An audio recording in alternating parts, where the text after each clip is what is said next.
नवा गुरु बिन भवन तरई न कोई, जो बिरंचि शंकर सम होई। बोल श्री गुरु महाराज की जय। प्रभु प्रेमियों, आज आप सबका परम सौभाग्य है कि घर बैठे बैठाए कंचनपुर में सत्संग लाभ मिल रहा है। सत्संग की क्या महिमा है ये देवता लोग जानते थे। मनुष्य सत्संग की महिमा को नहीं जानता। कहते हैं कि राजा परीक्षित को जब समीक ऋषि ने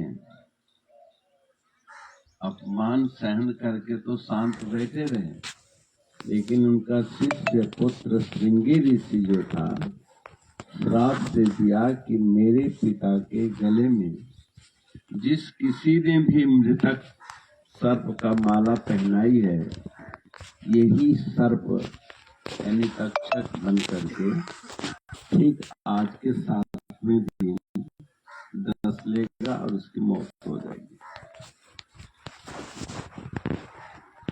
और जब महाराज जागे तो श्रृंगी ऋषि ने आक्रोशित आकर के गले से माला उतारी और बाहर फेंका। तो बोला कि किसने ऐसा दुस्साहस किया? तो बोले पता नहीं किसने दुस्साहस किया, कि मैंने तो उसको श्राप दे दिया है कि आपका जो अपमान करे और वो सुरक्षित नहीं रह सकता, उसको जीने का अधिकार नहीं है। तो बोले कौन था? बोले पता नहीं कौन था, मैंने तो देखा नहीं। तो आसपास के लोगों ने कहा इधर राजा परीक्षित आए थे और हो न हो उन्होंने ऐसा किया। तब समीक ऋषि ने आंख बंद करके देखा कि ओहो ये तो राजा परीक्षित का काम है। अच्छा, पिंटू का यही गांव है? हाँ। तो राजा परीक्षित बोले जाओ जाओ कहो कि बचने का उपाय तो कर ले। यानी श्राप एक ऐसी चीज है जिसको वापिस नहीं किया जा सकता, कैंसिल नहीं किया जा सकता। नहीं तो पिता या गुरु कह सकते थे कि भाई श्राप को वापिस ले लो, लेकिन जैसे तीर से निकला हुआ बाण और मुंह से निकली हुई गोली वापिस नहीं हो सकती। बोल दिया तो बोल दिया, अब कितनों तुम हाँ हजूरी करो, बात बनती नहीं। राजा परीक्षित को खबर लगी तो वो अपने गुनाह को कबूल कर लिया और मान ले कि हाँ मैं इसी प्राण दंड का अधिकारी हूं कि मैं अपने गुरु का अपमान कर दिया, अपने राज्य में रहने वाले संत का अपमान कर दिया, और किसी और ने नहीं किया, हमने खुद किया, जानबूझकर नहीं किया। ये सब कलयुग के प्रभाव के कारण हुआ, और कलयुग को भी हमने ही आश्रय दिया। कलयुग को हम प्राण दंड दे सकते थे, लेकिन उसको भी परमात्मा ने जन्म दिया था तो हम नहीं रोक सके। अंत में क्या होता है कि निज कृत कर्म भोग सब भ्राता, कि अपने अपने कर्मों का शुभाशुभ फल भोगना ही पड़ता है। अब ये तक्षक हमारा एक माध्यम बना, और मेरे मन में ये क्यों भावना आ गई कि मैं अपने संत से सेवा करवाऊं। संत के दरबार में जाकर तो हमें सेवा करनी चाहिए थी, लेकिन मेरे मन में तमन्ना गुरु जी मुझे पानी पिलाओ, इतनी ही ना बात थी, और तो कोई बड़ी बात थी। तो गुरु से सेवा कराने की इच्छा ही उसके क्रोध का कारण बना।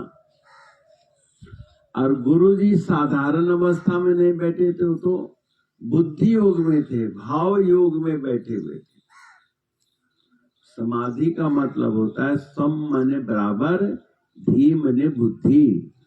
जो बुद्धि हमें भ्रमित कर रही है संसार की ओर, उसका वो शोधन कर रहे थे। शारीरिक अभ्यास से ताकत बढ़ती है, पहलवानी होती है कि नहीं, दंड बैठक कुश्ती, ये करने से आदमी का शारीरिक बल बढ़ता है। और ध्यान करने से, ध्यान एक बुद्धि की कसरत है, आदमी फिर बुद्धिमान बनता है। अखाड़ा में अभ्यास करने से बलवान बनता है, कार्य क्षेत्र में मेहनत करने से आदमी धनवान बनता है, और विद्या अध्ययन में विद्वान बनता है। ऐसे ही ध्यान करने से बुद्धिमान बनता है। और बुद्धि के बगैर आज मनुष्य जो है पशु हो गया है। ज्ञानेन हीना पशुभिर समानाम, ज्ञान से हीन जो है मानव पशु तुल्य है, उसकी कोई कीमत नहीं। इसलिए हम लोगों को कुछ न कुछ ऐसा उपाय करना चाहिए जिससे बुद्धि का विकास हो।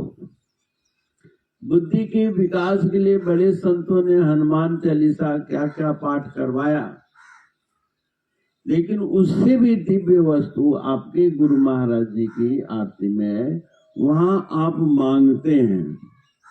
एक दफा सभी देवताओं के बीच में हनुमान जी भी बैठे थे, तो बोले हनुमान जी आज मंगलवार के दिन है, आप यहाँ बैठे हुए हैं, आपको तो मंदिर में जाना चाहिए, बहुत बुद्धि मांगने के लिए लोग आ रहे हैं।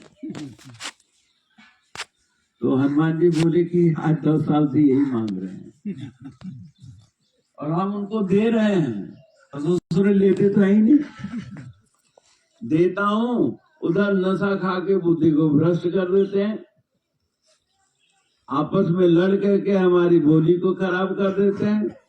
तो ऐसी बुद्धि देने से क्या फायदा, उनके पाप में तो मैं ही सहायक बन रहा हूं। इसलिए उनको मांगने दो, भीख मंगे है दूसरे मांग रहे। बोले कि नहीं आप तो दाता हैं।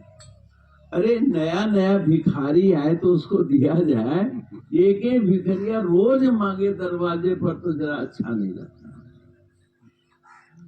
पंजाब में एक जगह है पठानकोट, बहुत समय की पहले की बात है। एक लड़का भीख मांगता था और वो 4 आना भिक्षा मांगता था नियम से, और उस समय 4 आना भी बड़ा हो जाता। 4 आना में उसका तीनों टाइम का भोजन पानी सब ठीक हो जाता था। तो एक कोई अफसर बैठा हुआ था, तो बोले कि भाई तुम 4 आना ही क्यों मांग लेते हो, अगर हम 8 आना दे दे तो। बोले फिर मैं 2 दिन भिक्षा नहीं मांगूंगा। क्या 2 दिन भिक्षा नहीं मांगूंगा। और बोले अगर 1 रुपया दे दूं तो, बोले जीवन में कभी भिक्षा नहीं मांगूंगा। बोल गुरु महाराज की। अगर 1 रुपया कोई दे दे तो मैं जीवन में भिक्षा नहीं मांगूंगा, इतना मेरे को विश्वास है। बोले कैसे नहीं मांगने, 4 दिन में चर्चा आना खत्म हो जाए। बोले नहीं, मैं भिक्षा मांग के फिर बैठूंगा नहीं, फिर मैं उद्योग करूंगा, परिश्रम करूंगा, है ना। उद्यमेन ही सिद्ध्यन्ति कार्याणि न मनोरथै। उद्यम से कार्य की सिद्धि होती है, मनोरथ मात्र से नहीं। लेकिन मनोरथ के लिए कुछ न कुछ पूंजी तो चाहिए ना, है ना। और मेरे लिए 1 रुपए की पूंजी बहुत है। बोले तू क्या करेगा। बोले 4 आना आज के लिए तो खा लूंगा, और कल के लिए मैं निश्चिंत हो ही जाऊंगा, और 8 आने के मैं मूंगफली ले आऊंगा, रेवड़ी ले आऊंगा, वो बेचूंगा, और उसमें 4 आना 8 आना रोज कमा लूंगा। फिर उस पैसे से मैं पूंजी बढ़ाते जाऊंगा और खर्च में सिर्फ 4 ही आना करूंगा। ऐसे रुपया के ₹1.25 हो गया, ₹1.5 होगा, ₹2 होगा, हम अपना पूंजी बढ़ाते चले जाएंगे और मुझे भीख मांगने की नौबत नहीं। हाँ, तुरंत उस परोपकारी था, बोले 4 आना क्या देना है, अगर जीवन भर की दरिद्रता मिट जाए इससे अच्छी बात क्या, ₹1 वो आज अरबपति बना हुआ है लड़का, उसका खानदान बहुत साल पहले की बात। तो कहने का मतलब है कि परम पिता परमात्मा ने हमको बुद्धि तो दी है, लेकिन उस बुद्धि को हमने दुरुपयोग कर दिया, सदुपयोग नहीं किया, क्योंकि हमें पुरुषार्थ की भावना नहीं है, पुरुषार्थी हम लोग नहीं है। तो हनुमान जी ने कहा इन लोगों को बुद्धि देने से कोई फायदा नहीं, ये रोज मांगते हैं, लेते तो ही नहीं, इसलिए जाओ मांग मांग के अपने आप चले जाओ। लेकिन हमारे सतगुरु महाराज हैं, संत सतगुरु के शरण में जाओ तो क्या देते हैं, नमो सदगुरु ज्ञान दाता अनुपम, दाता है, वो दे रहे हैं, उनसे मांगने की जरूरत नहीं है। कहते हैं ना, बिन मांगे सो दूध बराबर, मांग लिया सो पानी, अरे कहे कबीर वह खून बराबर जिसमें खींचा पानी। तो भगवान से हम लोग आशीर्वाद मांगते हैं, अरे आशीर्वाद तो अपने आप मिल जाएगा अगर तुम सही ढंग से जीवन यापन करोगे तो सत्संग की महिमा, बुद्धि की महिमा कोई बिरला ही जानता है, कोई बिरला जानता है। नहीं तो हमारे गांव की तो यह हालत हो गई आजकल, एक आदमी इत्र बेचने गया, लोग पूछते ना सत्संग से क्या होगा, तो एक आदमी इत्र बेच रहा था, देखा बड़े बड़े मकान है, मानिंद जमींदारों का घर है, वो सोचा कि हमारी इत्र बिक जाएगी। तो बच्चे लड़के खेल रहे थे, तो भाई इतनी बड़े घरों के लड़के होंगे, ए बाबू इधर आओ, यहाँ पर सेंट लगा, बोले क्या है, इत्र है, इत्र दिए तो सब चाटने लगे कि खट्टा है कि मीठा है कैसा है। वो जानते ही नहीं थे कि इत्र का काम क्या होता है। बोले बाबा तमीज लड़के बताए, जिनको ये भी नहीं पता है कि इत्र सूंघने की चीज है। बोले बाबू तुम्हारे माँ बाप कहाँ है, बोले घर में, चलो हम बाप से मिलते हैं। माँ बाप आए, बोले आपके लड़के बड़े बदतमीज हैं, उनको इतनी भी अकल नहीं है। बोले क्या हुआ, बोले इत्र जो है इसको हाथ में लगाया और वहीं पर ये चाटने लगे। मैया कहते है ये मूर्ख, उसको घर में लाके रोटी से खाना चाहिए था।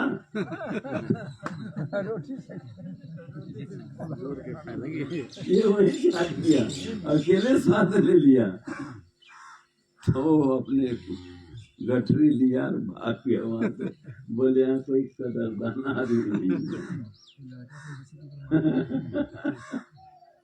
तो कहने का मतलब यह है कि चीज की कदरदान कोई नहीं है। हम लोग मनुष्य शरीर के कदर कर रहे हैं। देव दुर्लभ मनुष्य तन मिला, यह तन कर पल विषयन भाई, और स्वर्ग स्वल्प अंत दुखदाई। ये अंत में दुख देने वाला है,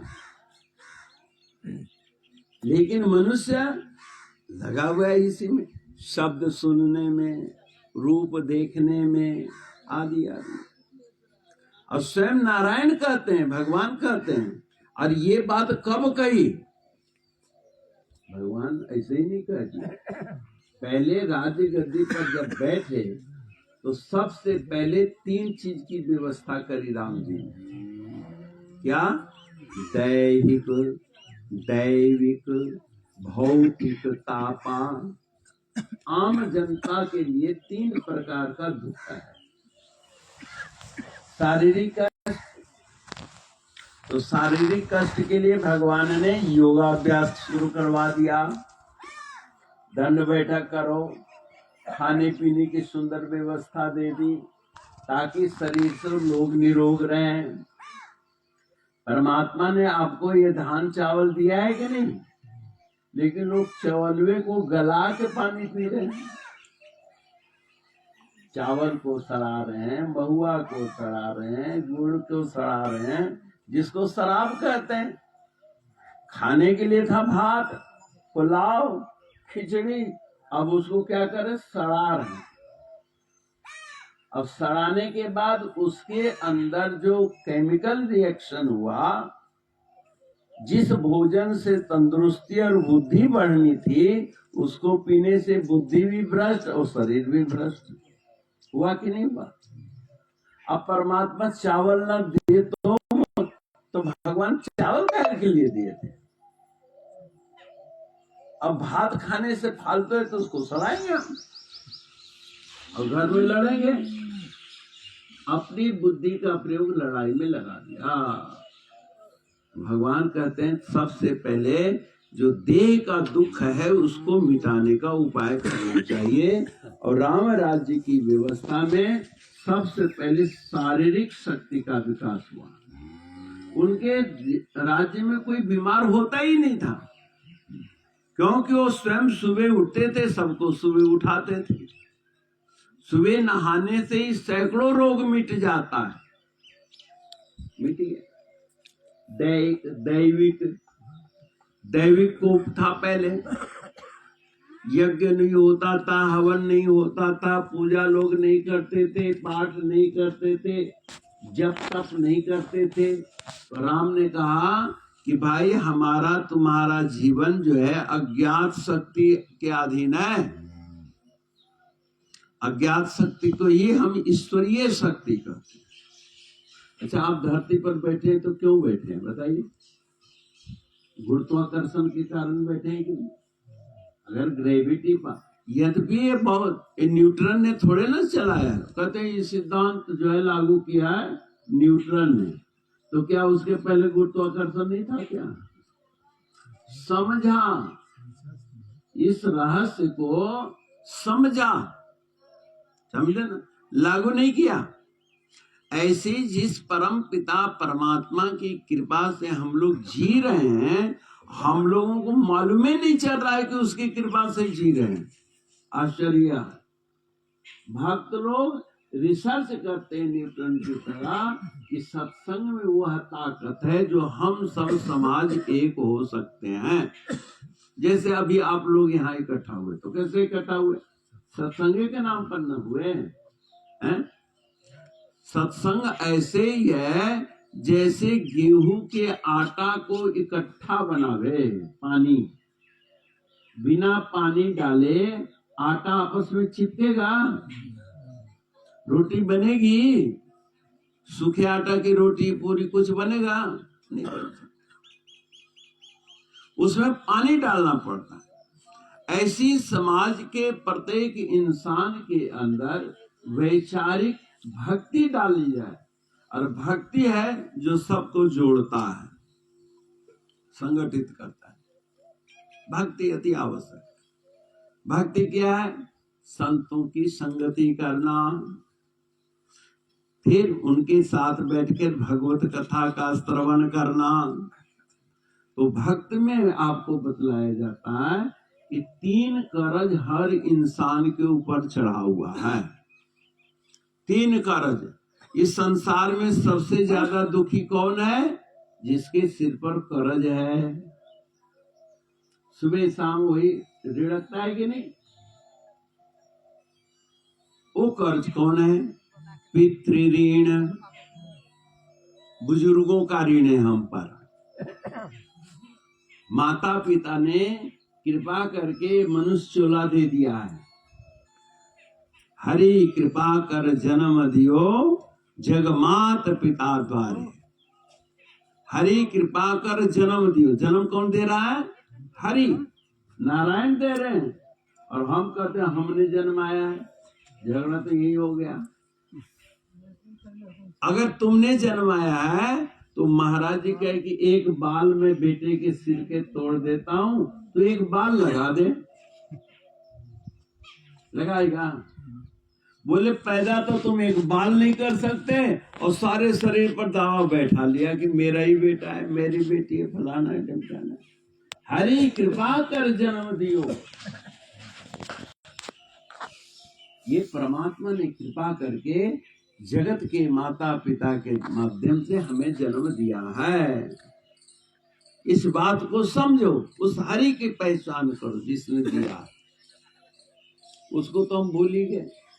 और जिसके माध्यम से मिला है कम से कम उसको तो सम्मान कर, तो उनका भी ऋण है। इसलिए पितृऋण, पितृऋण से बचने का क्या उपाय है? मानवीय गुणों का विकास करना, इंसानी धर्म की पहचान कर लेना, ये पितृऋण से मुक्ति होगी। पुत्र जन्म दे देना, पुत्र को एक अच्छा मानव बना देना। जिस समाज में आप रह रहे हैं अपने से उत्तम नागरिक बना दीजिए, या आप स्वयं बन जाइए, उनको बड़ी खुशी होती। नहीं कहते बेटा पढ़ने गया, हमारा पैसा सफल हो गया, पितृऋण। फिर ऋषि ऋण है, गुरु का ऋण है। ऋषि गुरु को कहते हैं। गुरु का ऋण क्या है? आप उनके धर्म का प्रचार करें, उनके विचारों को फैलाएं, ताकि लोगों में भी ज्ञान की वृद्धि हो। ये गुरु का ऋण उतर जाएगा। उनके प्रचार प्रसार में आप लोग सहयोग करें, ये ऋषि ऋण उतर जाता है।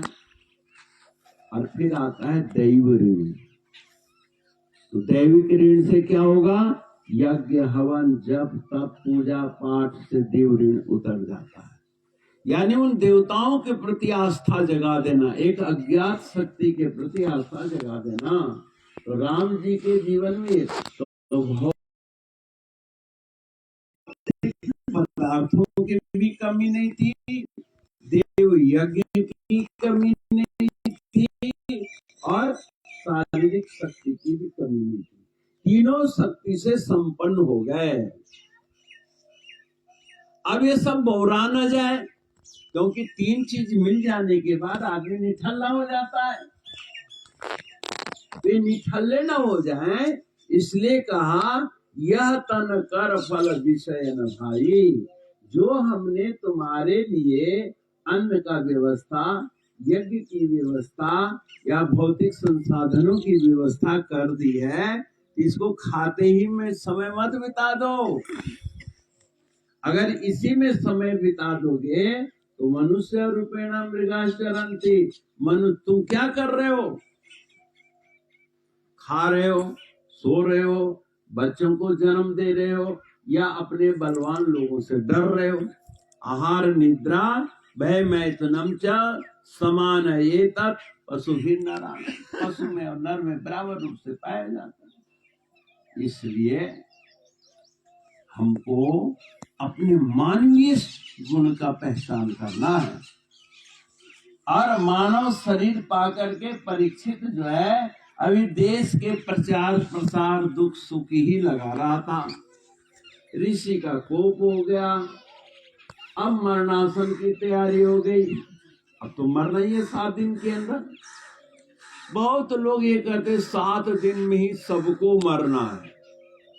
नहीं, आपके जीवन में 7 दिन कई दफा आएगा, है ना? हर हफ्ता दिन बदलते रहता है कि नहीं? लेकिन परीक्षित के जीवन में दूसरा दिन दोबारा आने की संभावना नहीं है। वनली 7 दिन नहीं मृत्यु। अब बचने का क्या उपाय? तो तत्क्षण उसने राजपाट का त्याग कर दिया।